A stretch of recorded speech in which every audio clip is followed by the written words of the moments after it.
I-spray tayo ng herbicide dito sa talungan. May hirapan na yung grass cutter dyan, ng kapal.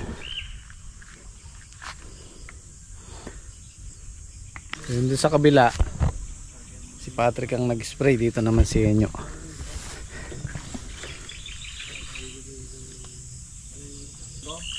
Pala pagka meron kayong ginagamit na pang spray sa herbicide, wag niyo pong gagamitin sa gulay.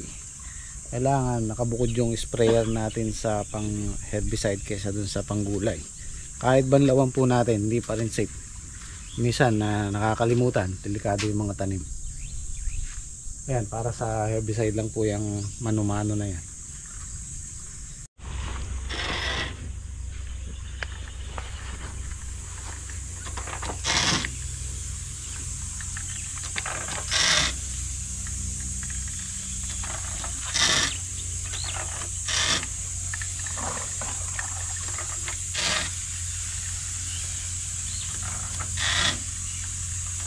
Mamayang hapon lang, maninilaw na yan, basta hindi lang ulan.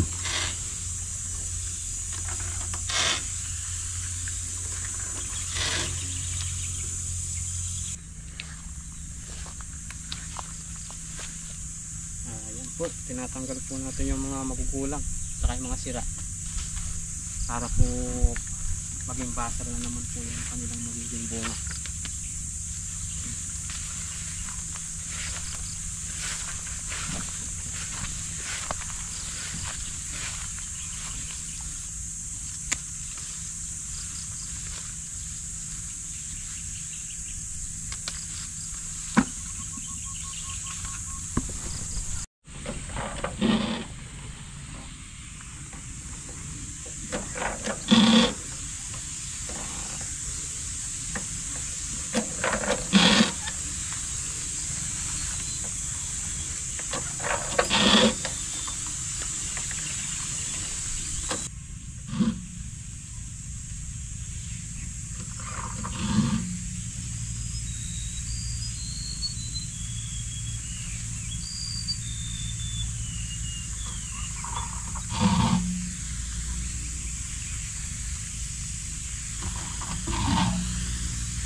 Recover na sila.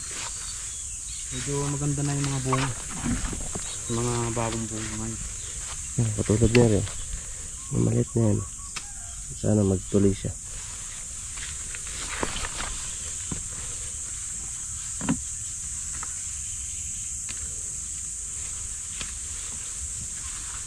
Kinis na maliliit yung bunga, no? Yun, no?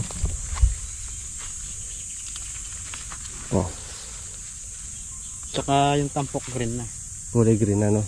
Wala na. Ibig sabihin wala na siyang hanip. Malaking blessing sa atin yung pagkakaulan, no? Kasi brown yung tampok niyan, meron siyang hanip. Mga trips.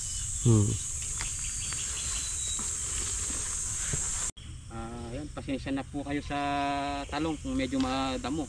Kasi na-focus po kami dun sa balag. Kaya ngayon po, ito na po yung asikasuhin namin. Yari na po kami sa balag.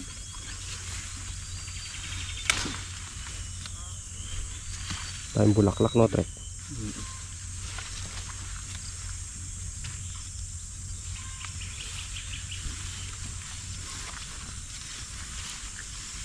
Sunod-sunod na.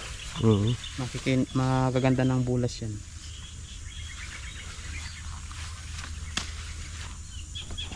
Ayan guys, yan yung magaganda, oh. Ito mahaba na to guys pagka ano, kinis. Ilang araw pa yan, no? Oo, ilang araw, malaki na yan. Ngayon pa guys, oh. Ito mo, Trek. Yun, no? Yun. Thank you, Lord.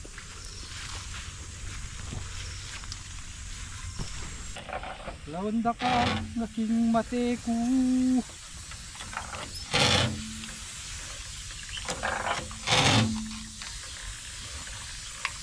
Taka kasi.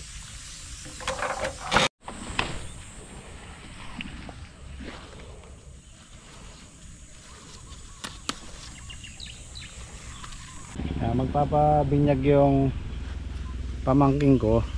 Papabinyag siya bukas. Kinuha kong kumpare si Kian. Inihiram nila yung tolda, yung lona. Kukunin namin kay Saldi. Maambon yata.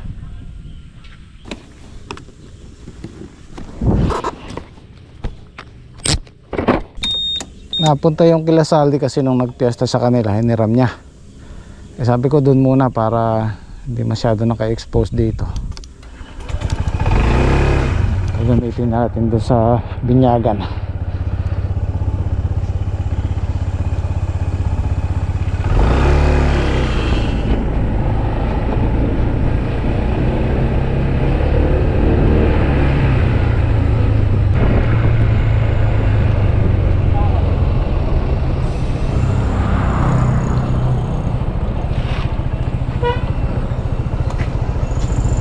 Yan ba si Saldi? Wala po dito eh.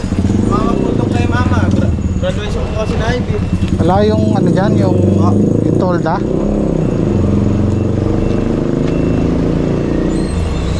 Ano po ba yung... Yung tent na ginamit dyan. Andon? Nakakalag na. O, kunin namin.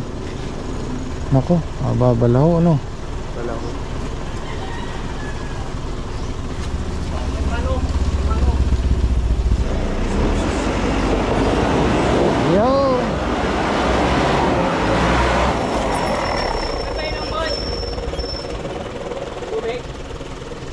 Dapat nilako yung luklukan.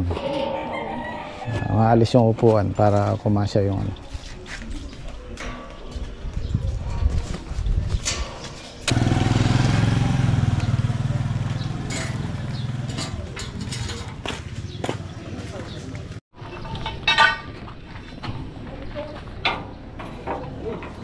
Yan.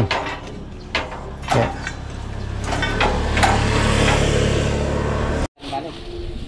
Ali ka rin naman. Balayo. Yung farm ka rin. Agad na farm. Bureme ka rin, kunan miya ka rin.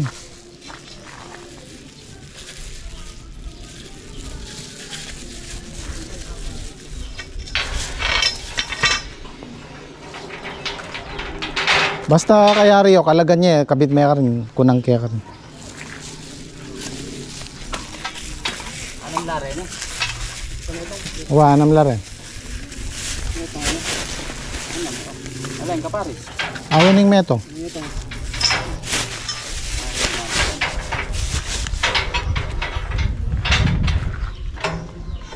Ganyan. Sini. Doon.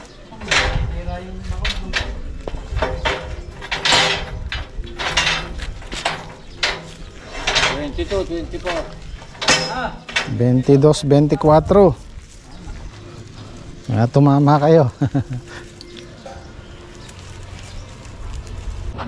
Tuloy na kami. Thank you.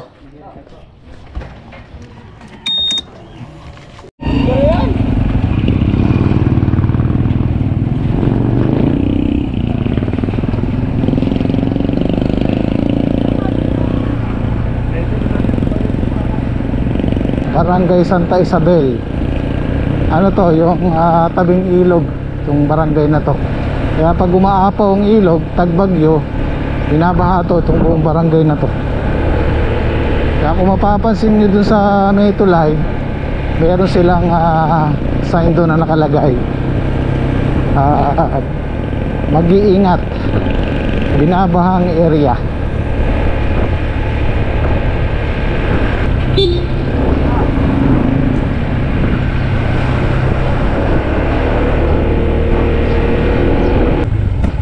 Simula nung mag-harvest kami ng ampalaya dito, sinara namin yung daan na to sa dulo kasi may pumapasok na mga kalabaw.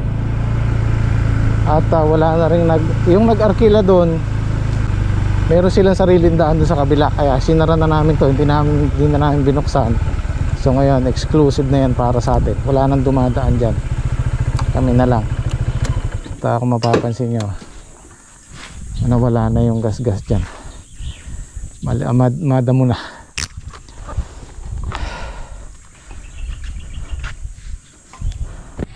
Gagraduate din pala si Saldi ng high school eh. Oh, yeah, kabyaw yata. Oo, kaya ala sila eh. Ito dito ang lona ya. Oo.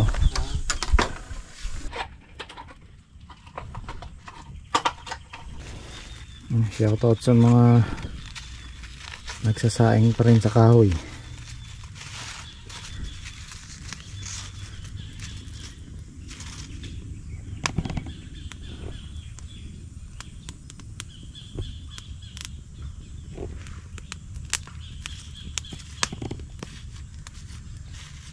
Masarap kasi yung kanin sa ano pag niluto sa kahoy.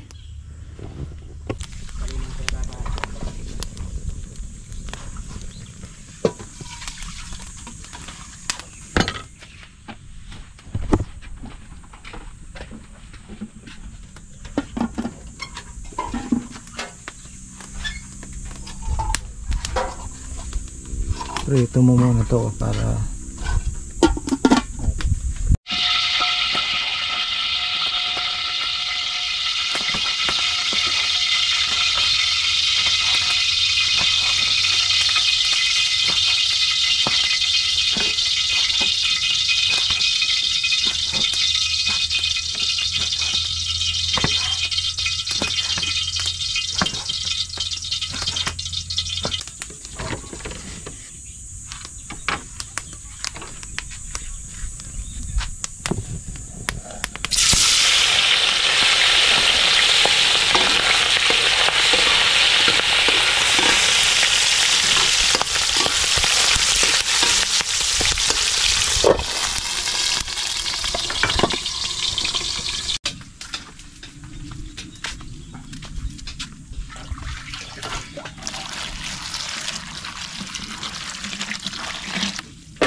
Yan po yung pansahog natin.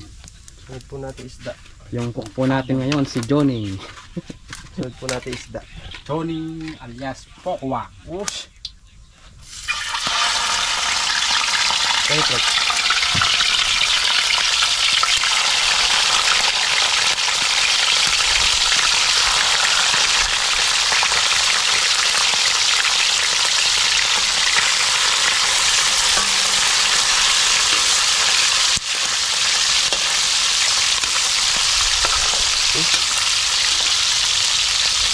Alright.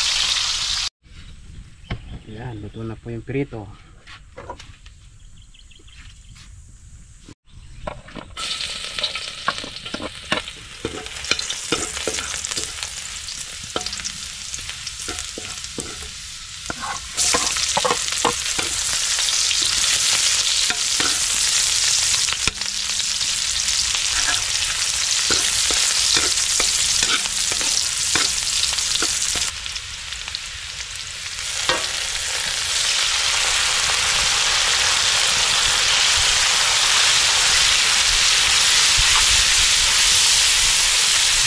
Join forces na kayo ha.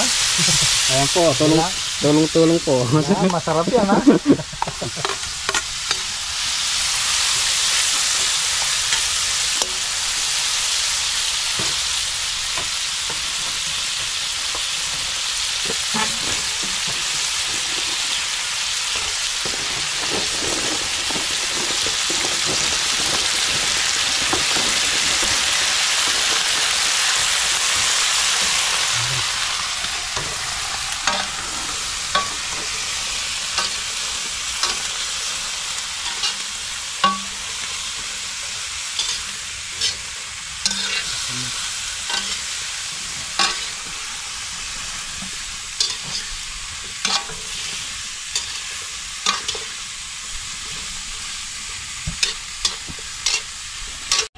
paghalo kasi may tamang plat na nga. Uy, di ko na.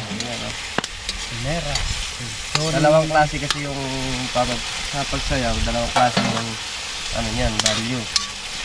May sa bunga, isa naman pampasarap ng luto. Kaya kailangan Testing nga. Ayun na. kasayaw ang ganyan dyan. Shake mo ganyan, no? Shake. Diba, malambot na. Ngayon tubig. Alright. Sarap trek, oh. Maluto. Malambot na lang po yan.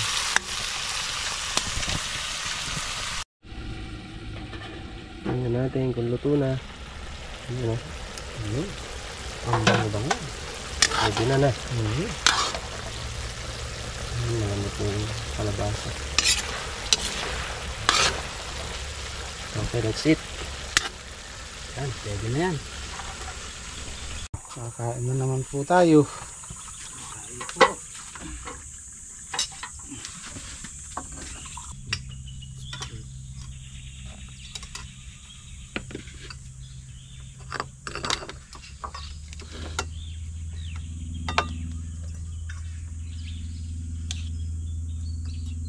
Yan. Tatlo po sila nagluto nito.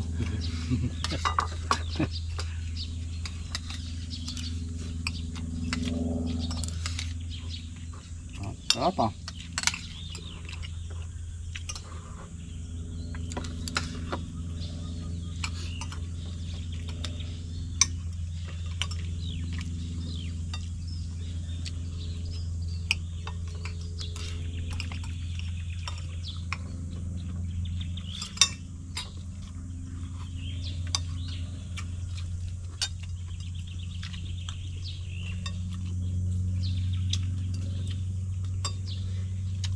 Bukas magde-day off muna yung gym squad.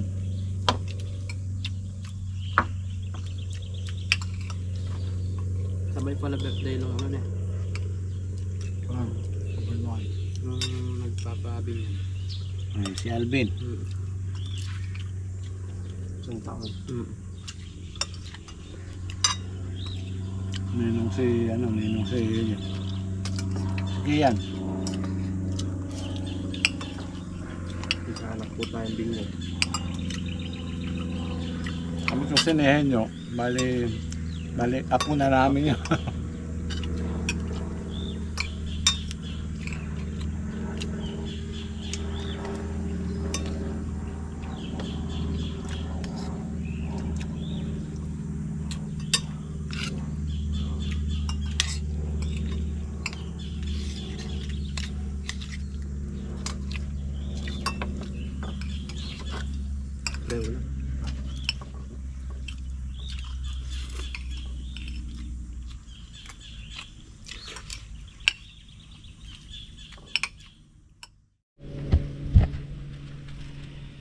Kanina habang nakapahinga kami, nakahiga kami doon sa kubo.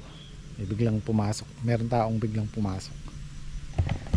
Yan, dito siya dumaan. Makikita niyo meron siyang gas-gas.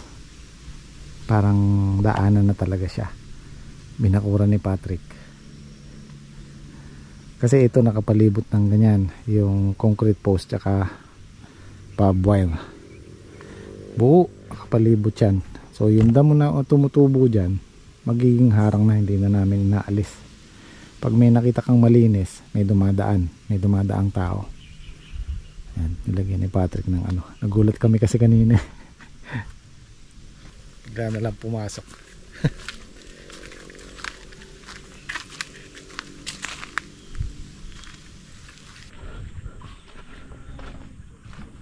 Dali nyo na lang tong ano, talong. Sayang eh. Yung dun trek, kailangan ng grass cutter na lang natin, masyado makapal, delikado, baka may ano, hindi natin nakikita yung aapakan. Sabado yan. Oo, maano na lang, masyadong makapal, hindi na nakikita yung ano, yung dadaanan, baka may ahas. Ano, medyo nanilaw na siya, iba na yung kulay niya. Kahit maulan na yan, mamamatay na yan. Basta palipas ka ng, pag nag-spray ka ng herbicide 3 oras, talab na yun. Kung ako yung tatanungin guys, ito yung pinaka magandang farm na narentahan namin kasi nakabakod siya. Buo. Mula dulo hanggang sa dulo, magkabilang gilid nakabakod. Kaya secure ka. Hindi makakapasok basta-basta yung mga kambing, kalabaw. Yung tao makakapasok pero mahihirapan silang kung ano man yung gusto nilang kunin. Hindi ganun kadali. Kaya isa yung sa magandang pag naghahanap kayo ng farmingan. Pero syempre hindi naman lahat ng farm nakabakod. Pero para sa akin, number 1 to. Bakod nakabakod. Secure tayo, secure. At saka isa pa, kung magre-rent tayo ng farm, mahirap yung mahirap yung malapit sa residente. Maraming bahay, mas mainam yung isolated siya. Or kung hindi man nakabakod, maraming bahay, kailangan day and night nakabantay ka, lalo na pag may tanim. Ulitin ko po, para sa mga bago, itong naarkila namin na to, itong narentahan namin na to, 2 hectares to, 50,000 a year. Murang mura siya kasi malayo sa highway. Yan, kasama tong daan na to. Itong daan na to nasa 5 metro din o 4 na metro ang lapad. Yan, kung gaano siya kahaba, 2 hectares hanggang doon sa may mangga na yon, hanggang doon sa dulo.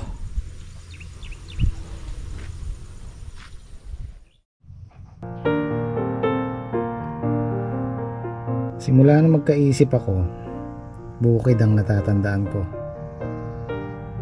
Dito ako lumaki. Sa murang edad, natuto na akong maghanap buhay.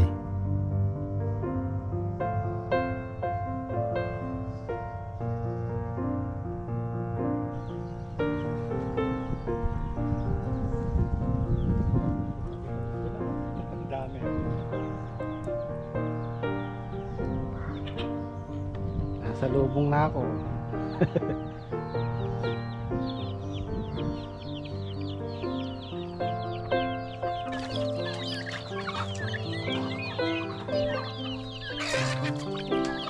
Years ako sa abroad, pero pakiramdam ko 12 years din ako nakakulong. Dorm trabaho sa loob ng 12 taon, at hindi ako naging masaya kasi hindi ko nakita at hindi ko nakasama ang lumaki ang mga anak ko. Pero ngayon, sa bukid ako tatanda at masaya na ako dito.